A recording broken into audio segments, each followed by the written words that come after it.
Hey, welcome to the 10X Your Team with Cam and Otis. Man, rebranding is still hard to do. I came close. I came close after 4 years of being the Cam and Otis show. Now we are the 10X Your Team with Cam and Otis because we're a father-son leadership podcast where we talk with other lifelong learners about making an impact and solving big problems.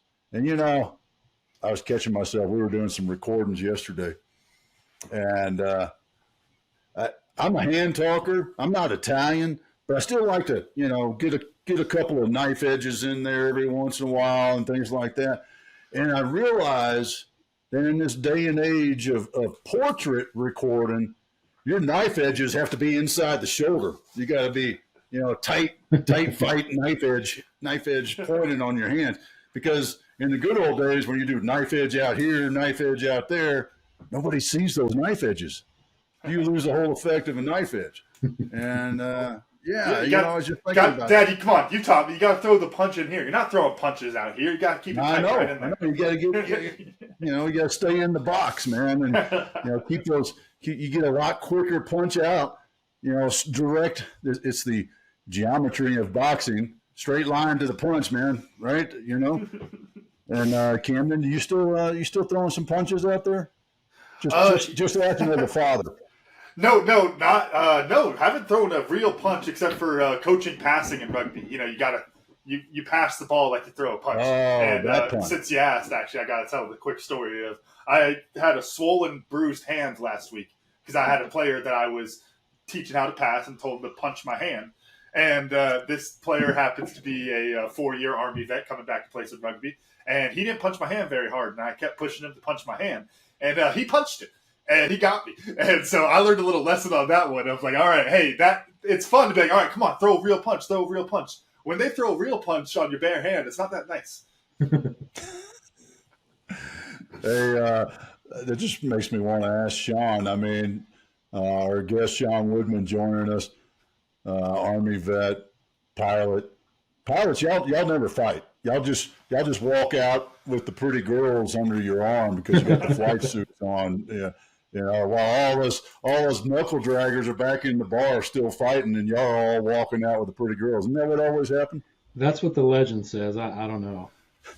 I'm going on my 30th year of marriage, so I've been married since I was a pilot, so I don't really know about that. Well, that means you walked out that one time. You chose the right girl, that right time to walk out, right? That's true. Yeah. Yeah, that means happened before I knew it. There was probably a couple of knuckle draggers in that bar that missed out on an opportunity that you grabbed onto. Man, and talking about opportunities, man, I'm wondering about the nutrition. I'm sorry, but I keep having this mental block. Nitrolithic labs, right? Yes. All right. Yes. I rehearsed that before we started recording, believe it or not. Because you know how you get that wrong sound, kind of like Camden, you said John McCaskill's name wrong. And I tell you what, ever since you said his name wrong, I keep saying it. I have to think about John McCaskill, yeah. To think about John's name. So, Shawn, tell us about this journey of getting out of the Army, still having a love of flight. We can dive into that a bit more. But then starting into the nutrition world, what was it that just, I mean, how come you're not doing like the rest of us and eating junk food and drinking whiskey? But the way it went, I just, being a soldier, having to stay fit, I took an interest in studying about nutrition, 25 years ago probably. And I never really enjoyed the mandatory fitness part of the Army, having to do PT and all that, do push-ups. But I did start to enjoy going to the gym.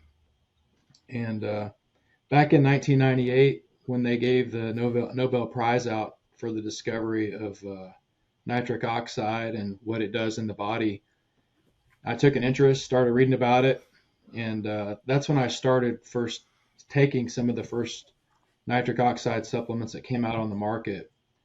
And then, over the years, I've just been interested in it. I've noticed, I've learned some things through my studies and just doing my own research.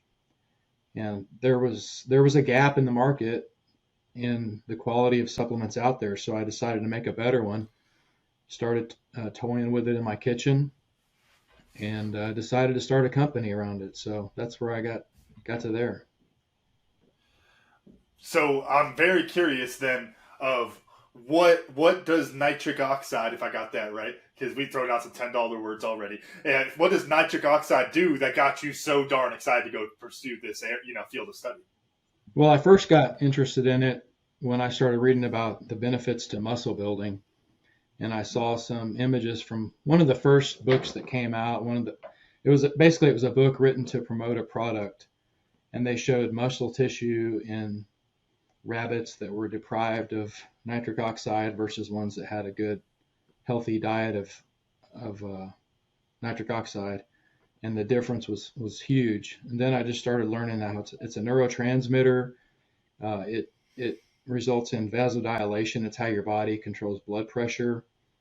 It supports your brain, your immune system, circulation, muscle function, and it's just so interesting. And I wanted to make something better. How did you go from that recognition of the need in the market, the gap in the market, to actually, you mentioned kind of, throwing some stuff together in the kitchen. How did you go from the kitchen to a business, making those steps forward? Okay. So I started buying just individual components, bulk supplements, and mixing them together in different combinations. And then once I decided this formulation that I wanted to have, I reached out to a manufacturer who is GMP certified, good manufacturing practices, and they manufacture for a lot of major brands that you would recognize. It just it's contract manufacturing. So brands reach out to them and say, hey, this is what we want. They've got all the facilities, all the ingredients, and they can put it together, and then it's your brand, your property. That's pretty cool to think about, even in a food sense. I never would have guessed that, because you and I've talked about you've got a hat coming towards me with the drop ship, but that sounds like this manufacturer that you found in the food industry, the food industry does a very similar thing. You say, I want these ingredients in this volume and this type of package, and they say, how many you want? You say, I want 100 of them, and they send you an invoice. Is that quite literally how that works? It's very similar to that. And then, depending on, there's different co-manufacturers out there, and, the minimum order quantity is normally going to be a lot higher than 100, but different manufacturers have different minimum order quantities, but that's basically in a nutshell. How did you go and make that jump? Because I could also picture, the kitchen mixing model of, Otis calls you up and says, hey, I need a tub of this, and I need a tub of that nitric oxide stuff you've been talking about. You go mix it. And then that jump to, I'm making big orders, I'm planning out the orders, figuring out all of those different supply chain aspects, really. How did you make that jump to, really going from the kitchen to a business? Well, the kitchen model was just me experimenting on myself. I wasn't selling supplements out of my kitchen. I was, mixing powders, and then I would take this pill with it because this pill was, another ingredient that I didn't have in a powder, or I would, just blend that pill up into the mixture. As far as the selling side of it, I started a Shopify website, opened up a store. I also have an Amazon seller account. So I was able to send my inventory into Amazon. They can warehouse it, fulfill it. That's what they're best at. So I can sell product either through my own website, and Amazon will fulfill it and send it out to the customer, or the customer can order it from Amazon and it'll come to them, Amazon Prime, just like everything else you get off Amazon. Does that answer the question? Yeah, and then I think the other piece of that comes to mind then is in that system, how do you, whether it's an actual preparation for it or just mentally dealing with how that is, but you're kind of separated from the delivery of the outcome. You're not bottling up every little bit, making sure it's perfect, tying the bow on it and shipping it out. It's just showing up to folks, and you're kind of having to trust that things are coming together right on that other end. What's that like from like a leadership perspective of not being able to control that outcome? Well, it just comes down to controlling what you can and trying to set yourself up for success. But in order to grow, you have to be able to let go of control and trust that the people who you're hiring to do their part of the business are doing their part. And you have to keep tabs on it, keep quality control, make sure it is happening the way it's supposed to. So just an example, in the manufacturing process, when I first ordered the product, I would have a sample sent to me. So they would just send me a blank container with no label on it, just those Avery labels that you print out. It was just like printed on there. It had a lot number on it and my name. I'd try it. Now this flavor is not satisfactory. We need to add some tartness to it. It's too sweet. We need to reduce the sweetness. Then they came back again. And then the second time around, I liked it. And I said, let's go with it. So, a little bit of quality control on the front end, making sure it met my specs. And then moving forward, logistics. Amazon can do logistics a heck of a lot better than I can. So, well, talk to us a little bit about the Dr. Jekyll, Mr. Hyde sort of aspect of testing it on yourself. But what was the data you collected? How did you do it? I mean, give us. I've got a good friend of mine.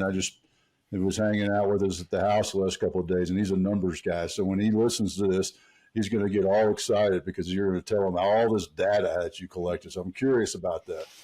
Well, in the early stages, when I was, experimenting in my kitchen with it, I was going off of I would go on and find these peer-reviewed studies on, medical studies, scientific studies, and going off of what scientists have shown works in terms of quantities of different ingredients and then mixing them together. And it was mostly subjective at that point, but I felt like based on the science that I had a good formulation, and then based on how I felt.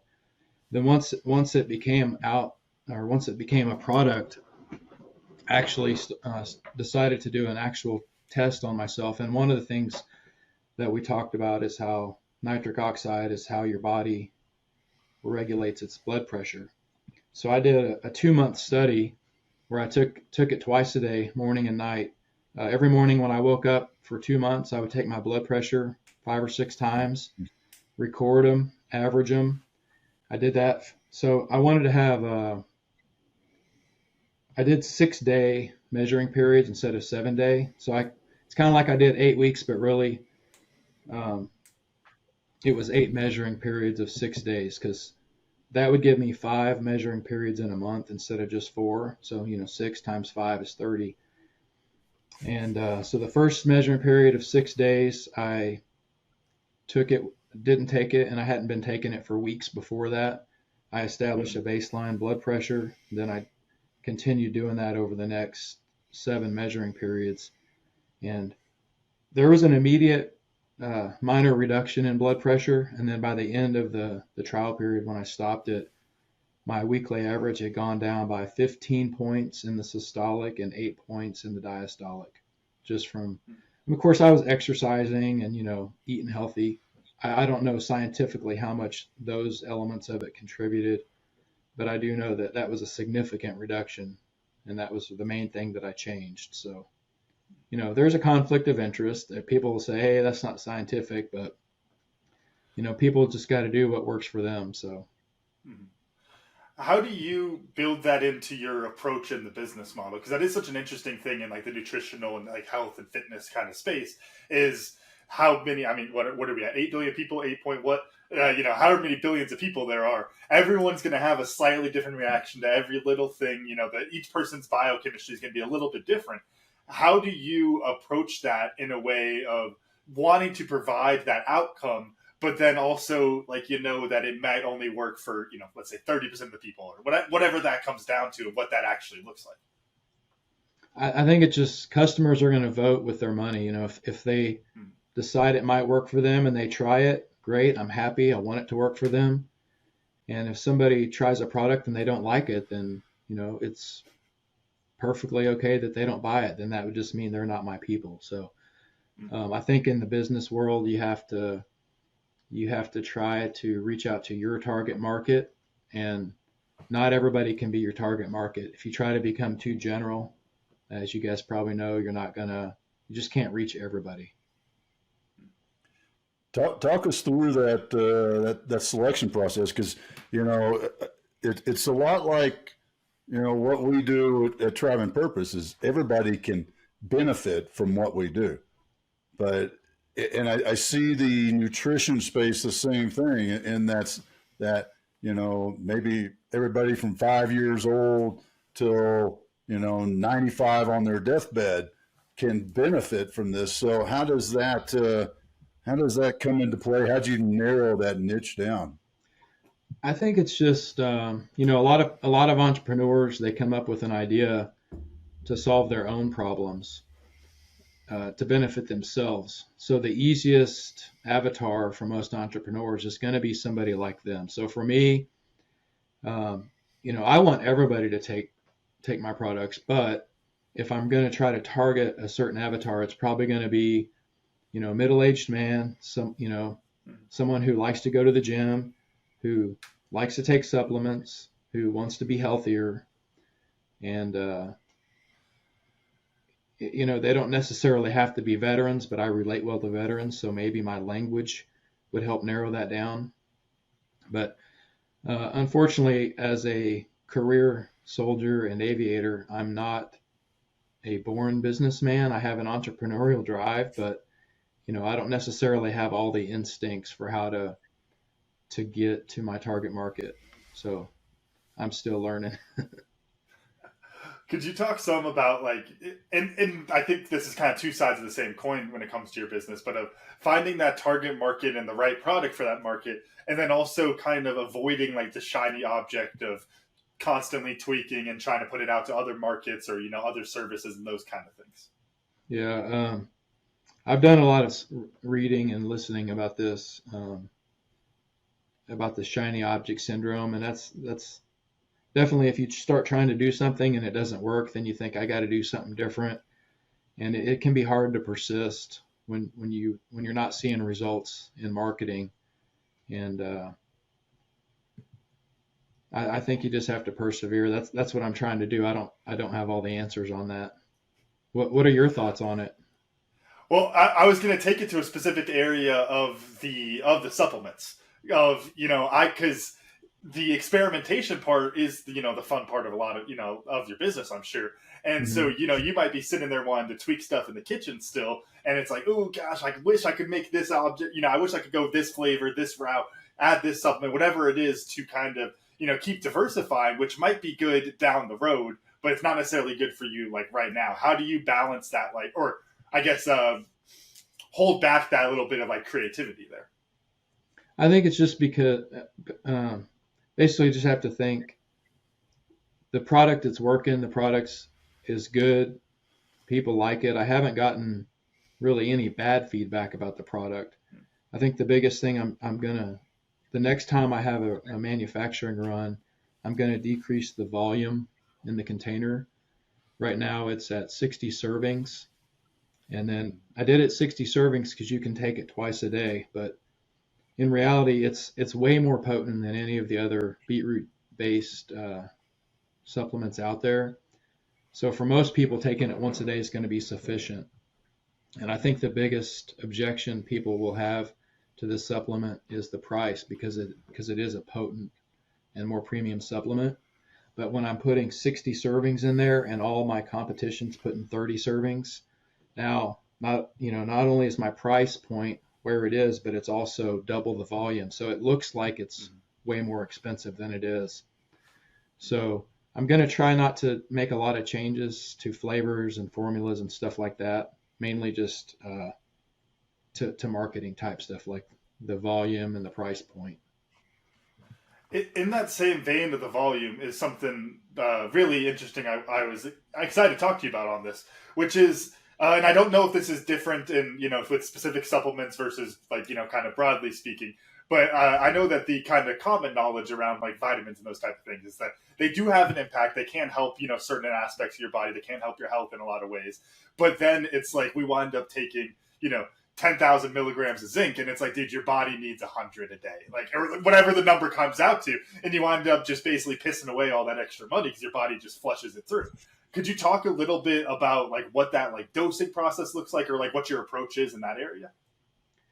So when I formulated it, I based it off of some studies that determined, what a safe level of dietary nitrates are, and that if you think about it, anything you take. You've heard the dose makes the poison. Anything that you take too much of can be dangerous or can kill you. You could drink too much water and not enough salts, and then you could, get hyponatremia and die from having too much water in your system. If you take too many dietary nitrates and you don't have enough vitamin C, enough molybdenum it can form something called nitrosamines. And anybody who wants to do research on nitric oxide will probably come across how it's dangerous and it can cause nitrosamines, and a lot of that stuff's based on old research, and nitrosamines are real and it is true, but if you're basing things on safe levels, your body's going to use it the way it's intended to. I mean, think about it like this. If you were to say nitrates are bad, people who are vegans and eat nothing but lettuce and vegetables and stuff like that, those and beets, those are all the biggest sources of nitrates in your diet, not meat, but vegetables. So when you're eating a lot of vegetables, you're eating a lot of dietary nitrates. And that's what this supplement provides. But what is it that's keeping you fired up? Let's get right down to it. What is your purpose? And I'll just leave it like that. Shawn, what is your purpose? I want to build a successful business that one provides products that bring value to people that people want, because people want things, they need things, they like to buy things. I want it to be profitable so that it can help me in my future, in my retirement, and something that can provide income that hopefully I can pass on to my heirs someday. So that's driving you to do these experiments. What are you using to control the urge? So we had our friend Phil Bragg on. That was just the last show. Phil is the founder, the co-founder of 1350 Distilling. And one of the things we talked with Phil about is the shiny new recipe, new idea. How are you controlling your desire to go, well, what if we did this? What if, and because I just imagine, I know how I cook when I'm in the kitchen, is like a little bit of this, a little bit of that. And then next time I'm doing it completely different, a little bit of that, a little bit of this. And the shiny object, the experimentation can dilute your ability to succeed. So I'd love to hear how you are keeping things focused into that where you're having success. I think it's a lot of mindset, because it is easy to get distracted. I've been consuming a lot of business material. In fact, I've got an Audible. I love listening to Audible. When I drive, I listen to books. When I work out, I listen to books. When I'm in the yard, I listen to books. And almost all I listen to is like business books and self-improvement. I've listened to Alex Hormozi's books dozens of times. And I'm trying to get that mindset of, you have to keep going. It's one of Alex Hormozi's biggest lessons is if you do something consistently and you do it for a long time, eventually you'll figure it out and you'll succeed. But I'm also trying to learn from others who have been there and incorporate their lessons so I don't have to relearn them. So one of the biggest things on that is, the thought of edutainment, or, consuming knowledge but not really implementing it. So I'm trying to learn to implement things. I added up my Audible hours over the last year. I've listened to over 30 books, some of them multiple times. If you added up 40-hour work weeks, I listened to books about 7 work weeks of the year. So obviously I can't implement all the things that I learned in that time, but I'm trying to gradually train my mindset to do the things that other successful entrepreneurs and businessmen have done. There's something interesting talking about like the shiny object and staying focused there. And actually, Dad, we were joking about John, and I'm going to mess it up, McCaskill. Actually, wait, no, that's right, isn't it? I think I got it right that time. Help me out. Right. There we go. That's right. See, that's what happens when you overthink. Sometimes you get things right.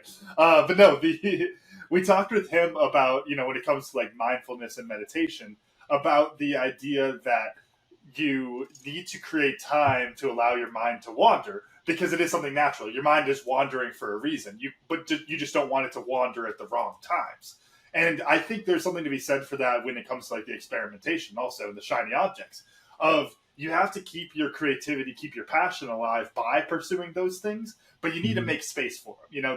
That's not 9 to 5, that's 5 to 6. That's a little bit after work. Let's play with this a little bit and see what we got there. And then set it to the side. Dad, you always use the phrase of back of the book ideas. Set it to the back of the book, set that idea to the side, and then you can move forward, knowing that you're still working, that knowing you're still stretching those muscles, knowing you have that idea whenever it needs to come, but you're keeping it in its own space rather than letting it like bleed into your work.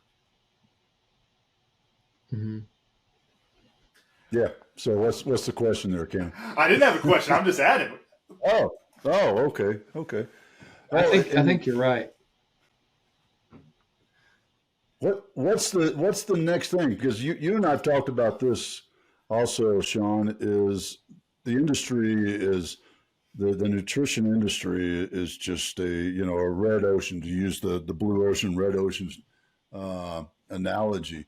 And how do you become that guy that is different? Because you're also, thankfully, I don't know if you'd be on the show if you were, you're not that guy that says, oh, buy from me because I'm a veteran owned business. You're presenting a better product. So how are you presenting a better product for your consumers?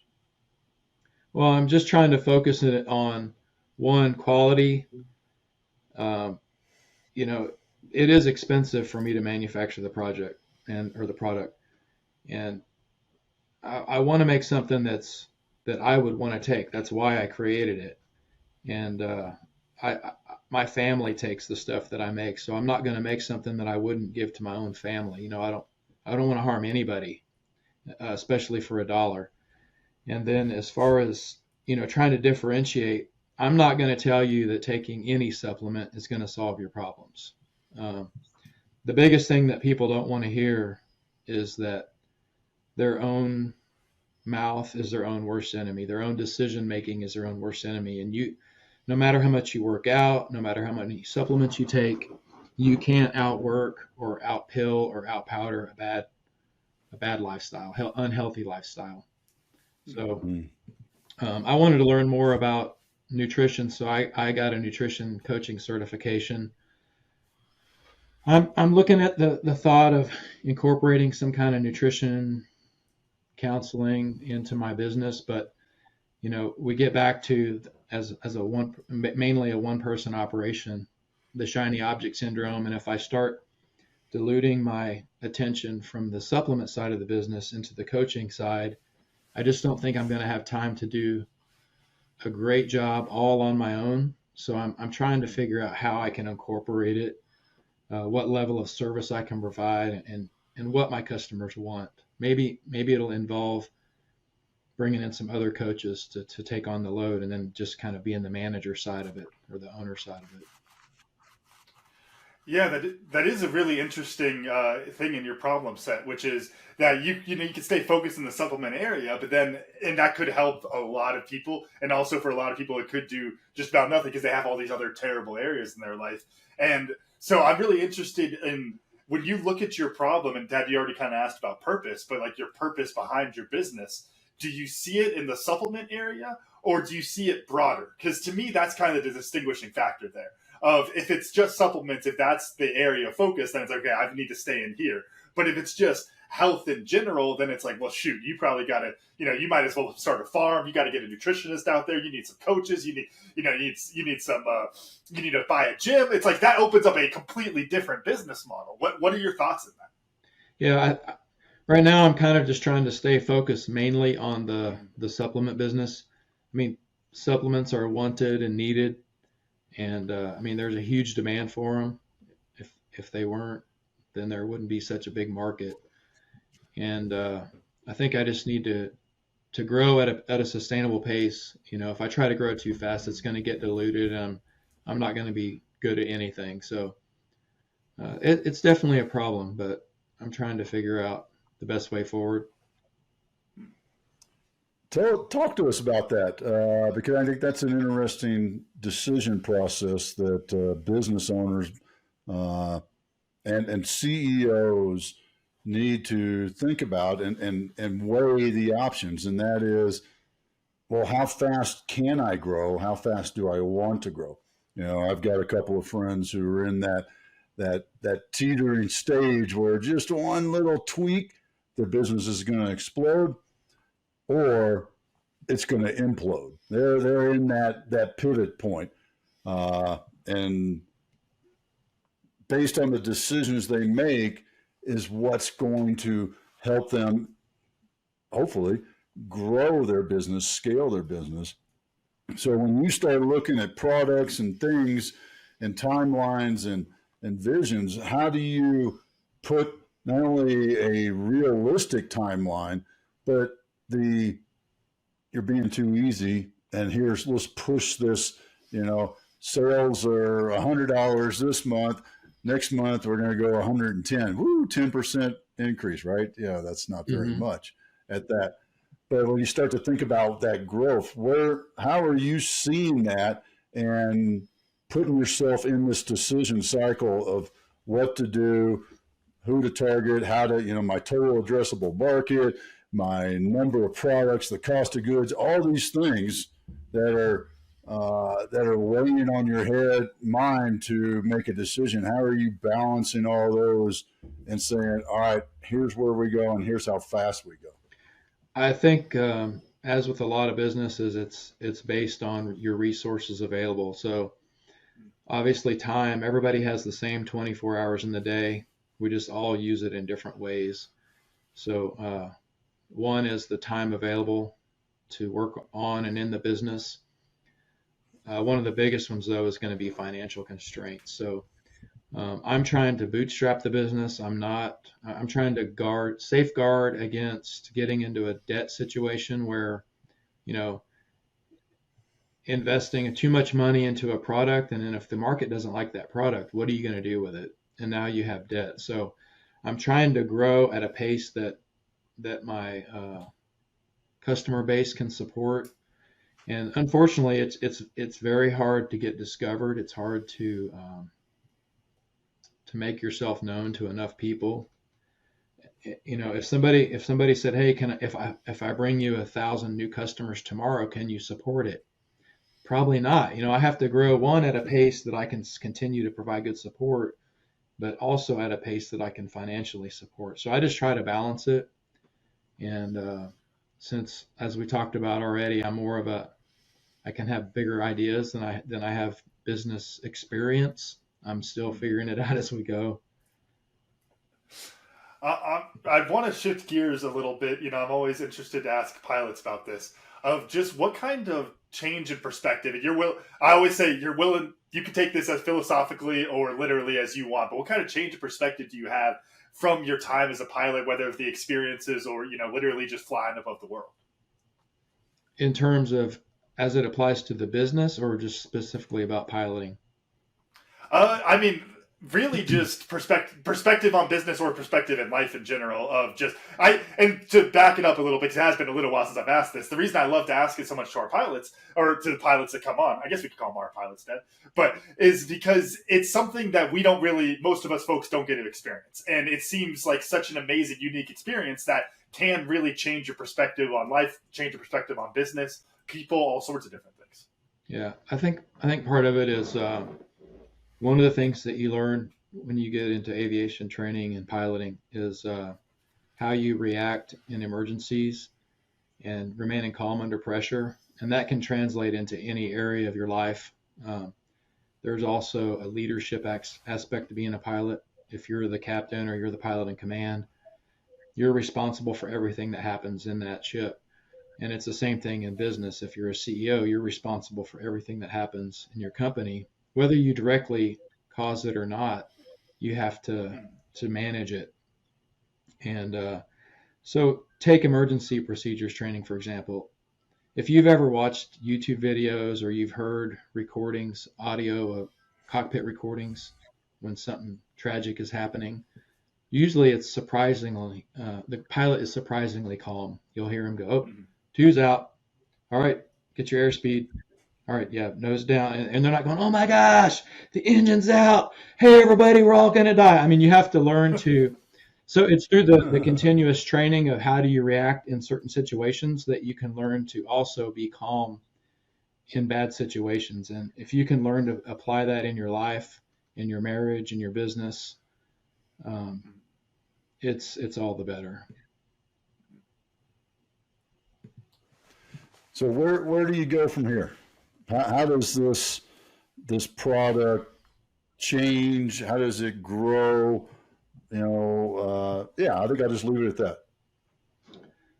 I think it's just continue to drive on, try to reach more people, grow organically, grow, have word of mouth, satisfied customers, tweak the marketing stuff. Like we talked about, changing the quantity to bring the price and the product more in line with what the market's offering to make it more apples to apples.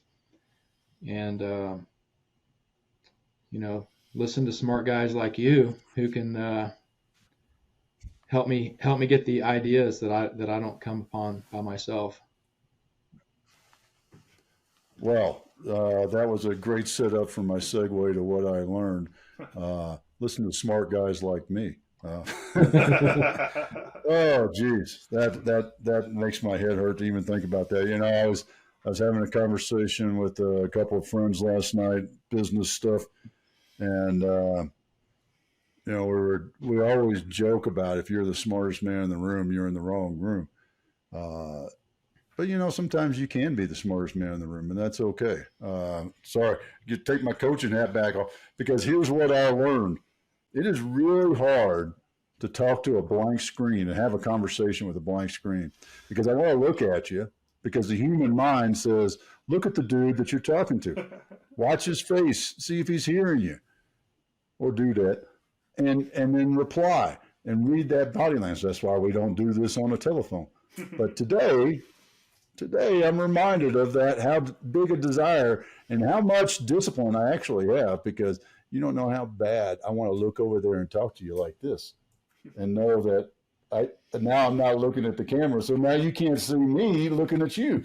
And that's the irony of it. So there, I learned that, along with some technical issues that I'm dealing with. Thank you very much, Xfinity. But that's what I learned. When we're talking to people, we want to look at them. We want to see their face. We want to hear the tones. We want to see the expressions. And that's a very important thing for us as humans in our communication. Camden, how about you? What'd you learn? Yeah, for me, I mean, the 7 work weeks of book reading, or I guess book listing. I don't know if that's a goal for me or just something to think about of like, gosh, how much more I need to be reading, get at least close to that. I don't even know if I'm at 1 work week in 2023. But I think the other one really was Shawn talking at the end there of just how important it is to be calm under pressure. I think it's interesting. I was, we've been getting rain in Tucson. We've been joking about it, and talking about how difficult people have, how much people struggle driving in the rain. And growing up in Colorado, I'm like, oh, it's just like the easier version of driving in the snow. And one of the things when it rains, snow, like there's some stuff you got to do, but basically it's just like, don't freak out. Like just as long as you're not freaking out about anything, not jerking the wheel any which way, things are going to be pretty good. And I think that's an interesting perspective from the pilot, from your pilot perspective there, Shawn, of, you know, staying calm in those terrible situations. Because when you add emotion to it, it just makes things worse. You know, if you're in that nose, I don't know anything about planes, but if you're in that nosedive, I don't know if keeping calm is actually going to help you that much. Not like when you slip on ice and by not jerking the wheel, you're better off. I don't know if it's quite comparable with that, but at the same time, just the energy or the emotion is always going to make the situation worse. So you got to stay calm under pressure. Shawn, how about you, man? What'd you learn? Well, for one thing, you know, I don't always love the camera, so I learned that, you know, going on a podcast it's not as scary as you might think it would be. And two, I learned that, you know, talking to a couple of gentlemen like yourself who speak to a lot of entrepreneurs, a lot of veterans, you get to hear a lot of experiences. The kind of questions that you can ask will help. It helps me to see my own business from a different point of view. And just by you asking questions, it's going to help me figure out some ways forward in my business to make it better. So it's good to talk to other people with different perspectives. Love it. Awesome, man. That's great to hear and appreciate that. How do folks find you? See what's next, buy your products, which is the absolute most important thing? I'm sorry, you cut out a little bit at the beginning. Were you asking me to? Yep. How do people find you, man? Oh, okay. I'm on LinkedIn, Shawn Woodman, ShawnWoodman. I'm also, my website for the company is Nitrolithiclabs.com. Or if that's hard to figure out, I also own just Nitrolithic.com and it'll direct you. Good deal, man. Well, that's where they get the products, right? Nitrolithic.com or Nitrolithiclabs.com, correct? Yes, sir. That's it. And then, awesome. And then Good you can deal, also reach out. There's a way on there to contact us, but if anybody wants to email me, the email address is info@nitrolithiclabs.com. Good deal. So they could send you a note and say, hey, I'm 43 years old, weigh 210 pounds, I'm semi-active. What should I do if I want to increase or decrease or whatever, right? Sure, I'll help out any way I can. That is awesome. Good deal. I just committed you, man. Sorry about that. You gotta watch. Don't stand in front of me with an open mic. Look out. Well, Shawn, man, a lot of fun having you on the show. I can't wait to have you back on when I can actually feel like I'm actually carrying on a conversation with you. I think it's great to get to chat with you and spend some time with you today. Yeah, the honor was all mine. I really appreciate you taking time. Camden, run us out. All right. Thank you all for listening to today's episode of 10X Your Team with Cam and Otis. And a special thanks to our guest, Shawn Woodman, for joining us today. Remember, you can watch full episodes of this show on YouTube at 10X Your Team. And if you enjoyed today's episode, please make sure to pass along to other lifelong learners in your tribe so that they can enjoy it too. Follow us on Facebook, Instagram, and LinkedIn. As always, the full archive of episodes is available at www.10xyourteam.net. Thanks again, and we'll see you all next time.